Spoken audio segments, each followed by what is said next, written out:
Hey, it's your girl KV back again for another Real Housewives of Potomac review.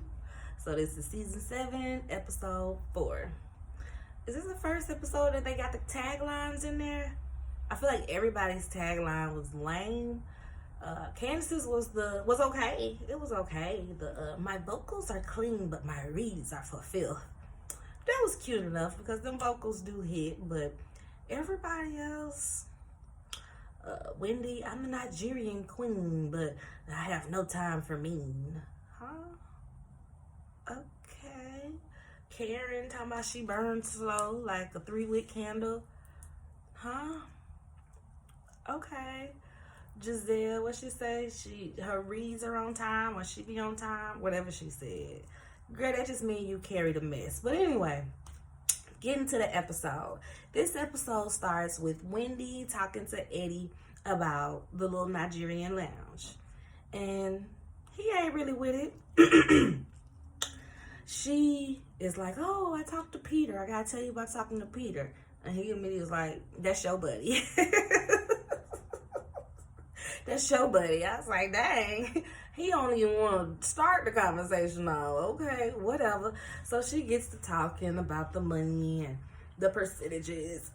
And then she's like, well, I don't mind, being less than 50% on her because I don't have the time. I don't have the bandwidth for it. And he's like, yeah, I'm glad you brought up your bandwidth. You ain't got time for this, girl. You don't have the mental capacity for this. Like, Wendy, you already talking about your hair falling out and you ain't got no time for this, and you barely know how much it costs to make a candle. What does your business plan look like for your candles right now? While you trying to do a whole restaurant with Peter, Patricia, Thomas, of all people. Girl, don't do like Robin did with her husband money. Don't throw that money down the drain. Don't do Eddie like that. Don't do him like that. So anyway, then she talks about how her and Robin got into this big argument. It's funny to me how she act like, oh, I don't know why Robin is so, I don't know why she's so crazy. I don't know why she's always like this to me. When in reality, it's like, girl, you stayed on their neck last season, rightfully so. But Robin was up Giselle's ass, and Giselle and Wendy were at it. And when Wendy had to tell her, you don't even have a relationship to speak of. You don't have a relationship to care about. Go yourself. She was like, yeah, I'm with myself. Everybody must forgot that all that happened because clearly we don't know why Wendy and Robin are beefing. I'm like, Williamsburg was just last season, girl, but okay. Then she talks about, I don't play about my kids, and she invited everybody but my kids, and I don't play about my kids. And the little girl's like, no, play with me. Cameron said, no. You do play with your kids. That's why we here. Y'all doing all this talking. We are at the park. The park is playtime. Play with me. So cute. So next we see Robin and Juan with their children. And it cracked me up because they preparing for Family Fun Day. So they doing these sack races. And they're like, your dad's a world-class athlete. Your dad's a world-class athlete. And the oldest son, dad's a world-class bench rider. He's a bench player.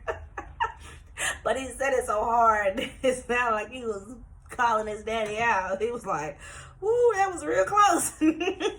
You could just see Robin and Juan like an inch away from their Black Parenthood. Like, boy, don't let these cameras fool you, boy. Don't get you.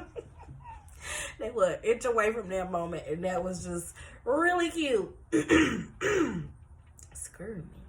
This weather change is not kind to you, girl.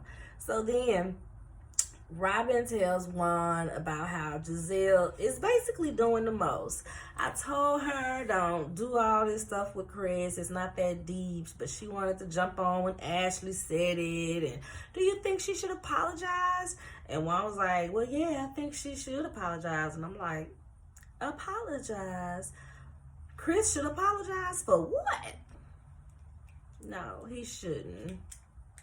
So these things is back and forth with Wendy talking about Robin to her husband while Robin is talking about Wendy to her husband.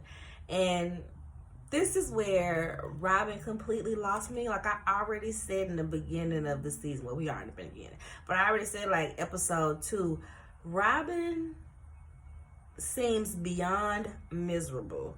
And if she can sprinkle that on everybody that she comes across, it's giving, I'm going to. It's giving misery loves company. Like she's really, And then it's like that coupled with her trying to get from up under Giselle, because they rode her so hard last season about being in Giselle's armpit 24/7. Then now she gotta do all this to prove that she is her own woman. Okay, girl. But the crazy thing that we were talking about Robin for in the first place, Robin, why on earth would you think that somebody would send their small children through essentially a stranger to them kids to an event with more strangers and people that don't like me? As a mom, I would never. My baby can't go nowhere where somebody don't like me. If I'm not invited, she not invited. What do you mean? Like, it'll be a little different if the kids already knew each other and the kids requesting to see each other. I want to go see such and such. Okay, cool. Find a middleman to go let the kids see each other. But, girl, you really talking about some, well, if it's about the kids, she'll let Candace pick them up and bring them. And nothing against Candace, but Candace ain't even a mama to know how to deal with children like that. Like, yeah, she got these bonus kids, but to just be sending your kids off with Candace, your small children, your 2-year-old at that, you got like a 2, 6, and 7 or something like that, off with a stranger to go hang with somebody that does not like you. It's a no for me, dog. Like, the nerve of Robin to really put emphasis on that. And Candace cracked me up. She was just like, okay. She was like, Wendy is going to tell me to go to hell, and then she's going to tell Robin to go to the hell under that. And yeah, that sounds about right. So back over to Wendy. She's talking about how they trying to do Chris, and Eddie is like, wait, Chris, don't he like cook for them and all that stuff? Like, ain't they friends?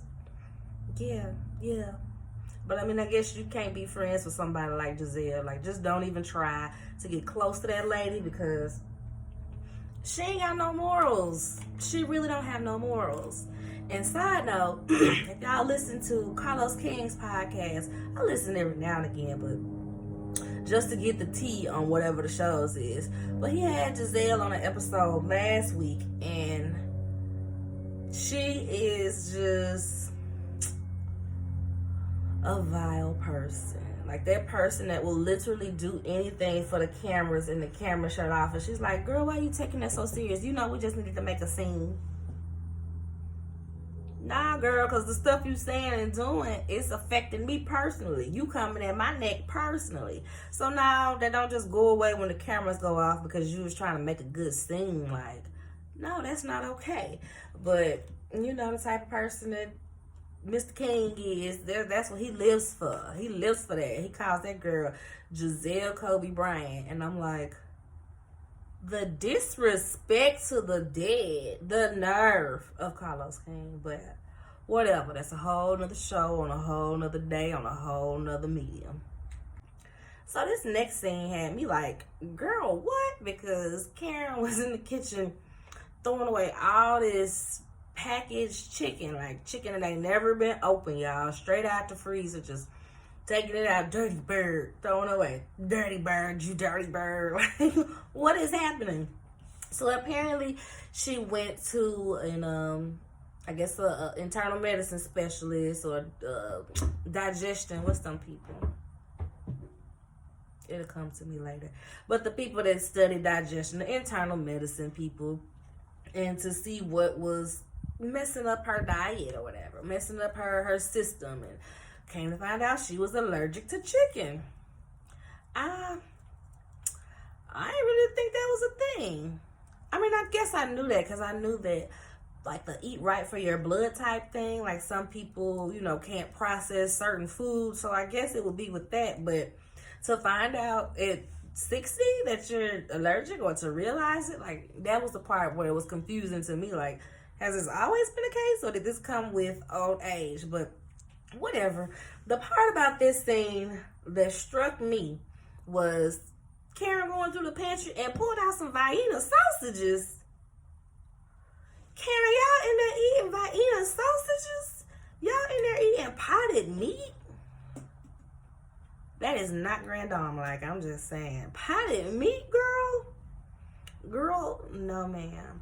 Anywho, she gets on the phone with her daughter, Raven, and basically is telling Raven how Ray was coming at her neck about the new breast upgrade. Whenever she got the lift, the little, putting some regular fat in there, which is crazy to me because it's like, how many breast jobs has Karen had?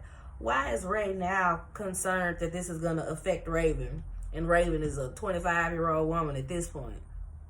This don't even make sense. And Raven is like, why he coming for you? Basically, do he know? I got eyes everywhere? He know I know all this, right? And then, and then Karen in the confessional, I am a great mother. I have talked to my daughter about these things, and we have all types of conversations. Which was cute. It was a cute moment, and she was just, had to praise her daughter for a minute. I can love that. I can love that. Talking about how Raven had been on the red carpet for the Met Gala, and she's just living this cool little fabulous life. And yeah, basically she's out there being that girl. Karen wish she could have done those things at that age. So next we see Ashley with her publicist aunt. I'm gonna call her Auntie T, cause that's what my brain registers. Look like Auntie, like literally T. So I'm just calling her Auntie T. The publicist Auntie T came in, and they basically she's going over her statement. Ashley already had a statement written out about how to address the public about her and Michael's separation, and she reads it to her. They kind of go over it, and they're just kind of talking about how, yeah, we want to get ahead of it before people feel like, oh, I got to tell them what's happening, or the trolls are going to come saying this and saying that, and, people are going to be like, he cheating again, and posting this and posting that, which they're going to do anyway, but okay, I get it. Definitely need to release a statement. But the part that blew me was, if we're talking about the statement today, why we wait until next week to release it? Especially with Michael's track record, like, how many times he's been found in a hotel or a casino or this or that, getting caught cheating. So the longer you wait, the longer you just leave an opportunity for something to happen or somebody to leak this information. And it's just, it ain't make no sense to me. But I ain't never been in a position to have a publicist to know how things need to be scheduled. But it just didn't make no sense to me. So Mia and her confessional comments was hilarious this episode. Like, this is why people love her as a housewife. I can see that much because she had me cracking up. So we see Mia, I guess they're on the way to Family Fun Day. She's talking to G about her relationship with her mom and talking to her aunt, and her aunt just kind of giving her all this insight. And basically that people, like, so I think of people that have been to jail like this, but I guess you could definitely talk about people with drugs like this as well. When whatever age they went to jail or got addicted to drugs, they're perpetually in that age until they get out or they get sober. So technically her mama like 25 years old, mentally, so she can't really expect much out of her because you more mentally developed than your mama at this point.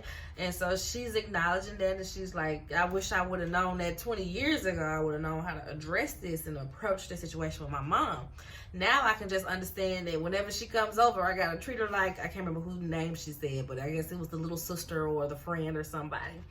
And so she's like, yeah, just treat her like such and such. I think she said Jacqueline. Just treat her like Jacqueline. It's like, yeah, girl, just, treat her real chill. She ain't never acted in a mom role to you, so don't force it. You're just gonna make her run to your other sister even more. So next, they pull up. And this is where Mia gets funny. Robin is really regular, so I wasn't expecting much. And I just want to say, this is the most ridiculous event ever. I would have rather her rent out a daggone trampoline park and just let that, let them run the show and do this and that. But Robin had this little thrown together, couple of pans on the table. She didn't even know how to do the 3-legged race. So is it 2? Is it 2 or is it 3 legs? So how do we do it? Even Giselle was like, Robin, how long did you plan this thing? How long did you take to get this together? Hell, even Robin, even though she had the event in the driveway last year, it was an actual event. Like, Robin, you did all this? Robin, you did all this? Is Juan there? No, he is not, y'all. Juan had a root canal the morning of Family Fun Day. So, that was funny to me. And me being like, so is it really Family Fun Day or is it Mommy and Kids Fun Day? Thank God G is the community husband. One, why you call your husband community anything?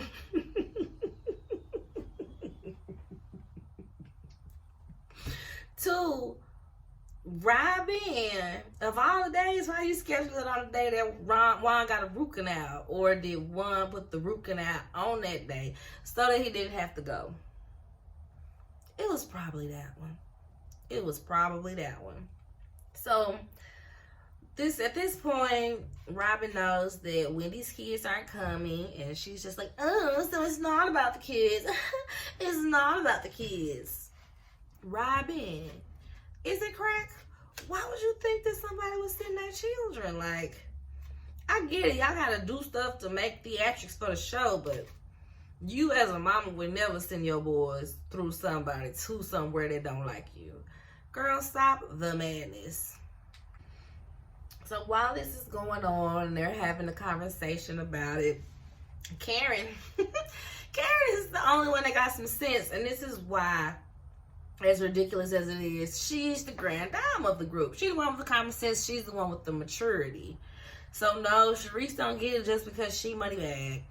She needs to mature. Sharice is probably the most immature out of all of them. It's so sad to see. But anyway, Karen is like, I expect for y'all to behave when I'm not there. I can take a sick day.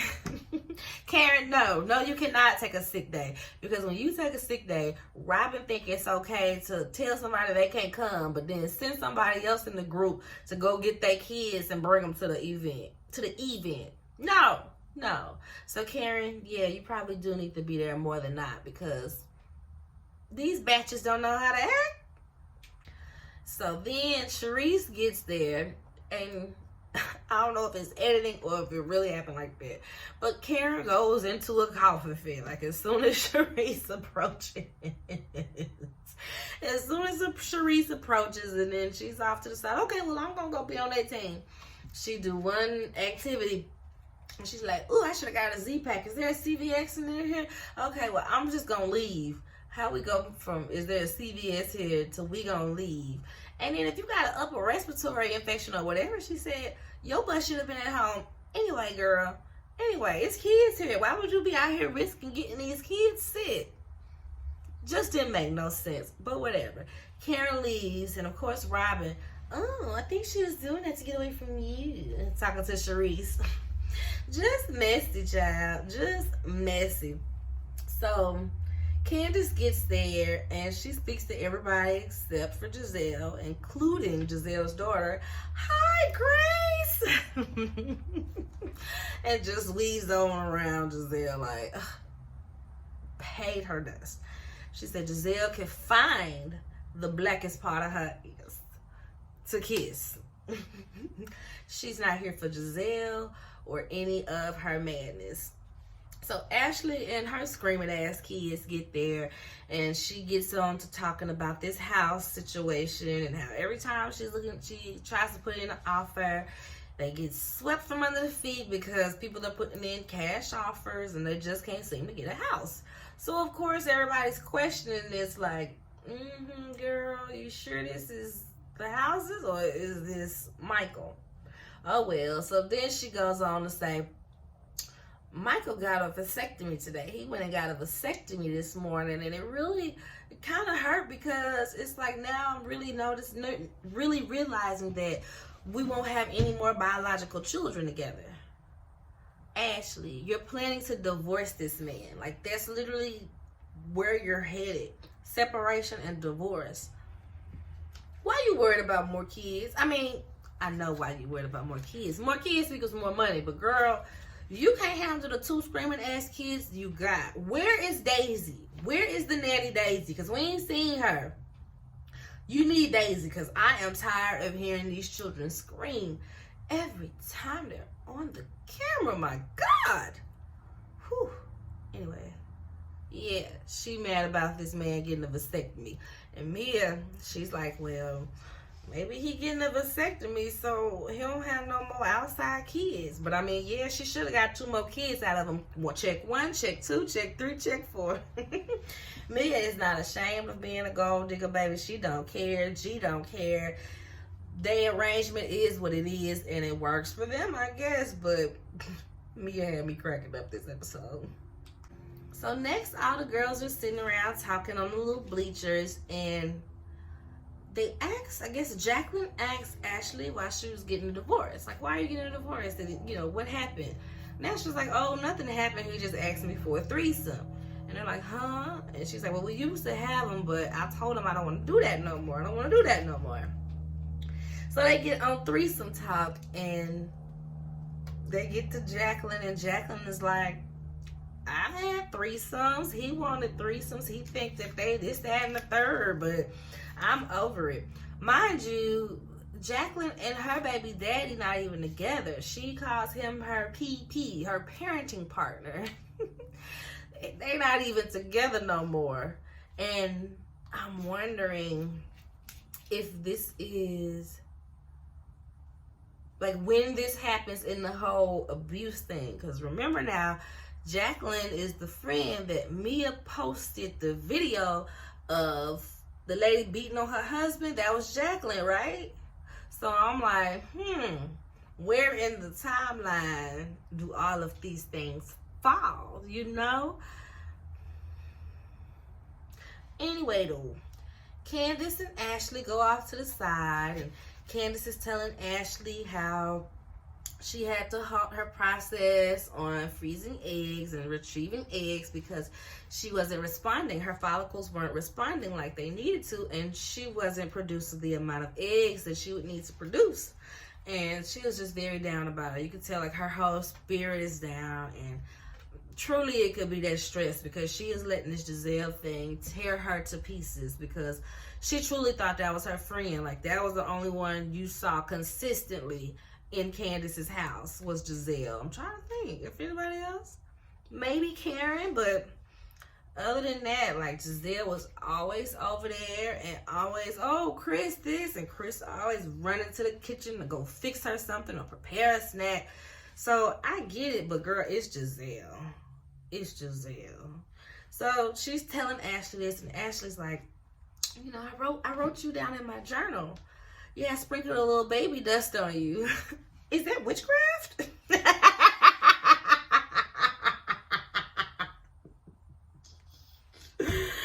Oh my God, that had me weak when she asked that girl, was it witchcraft? I'm in my head like, no, stupid. That's just what people say. We sending baby dust. You gonna sprinkle them in baby dust. It's just good vibes. It's just another way to say good vibes. But she was taken aback. She was like, oh, wait, is that witchcraft? No, it's my affirmation journal.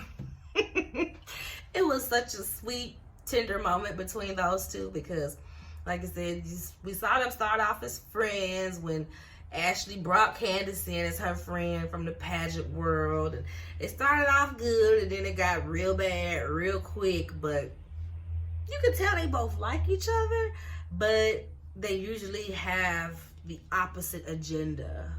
Whether that's a person or a storyline, they usually have an opposite agenda. So it just doesn't quite work for them to be friends. And even though this little moment was tender, we see in the previews that shit don't last long. Because Ashley is being nasty and vile as she can be. Like Candace can be that as well, but she hasn't been that this season. Not this season. She's had her moments on every other season, but this season, Candace has pretty much been loving life so far. But yeah, we see on the previews where Ashley is just being nasty to her, and I would have had to slap her. Because it just makes everything that you've been saying feel not genuine, right? So yeah. Anyway, that's episode 4. Happy Halloween, guys. Y'all see, I got on my little spooky season 2 Chainz sweatshirt. That's my favorite rapper and whatnot. 2 Chainz, Titty Boy, all of the things. This was from like, what was this? The haunted trap house. The haunted trap house he had some years back. I had to get my little spooky season 2 Chainz. But anyway, though, that's all I got, y'all. Bye-bye.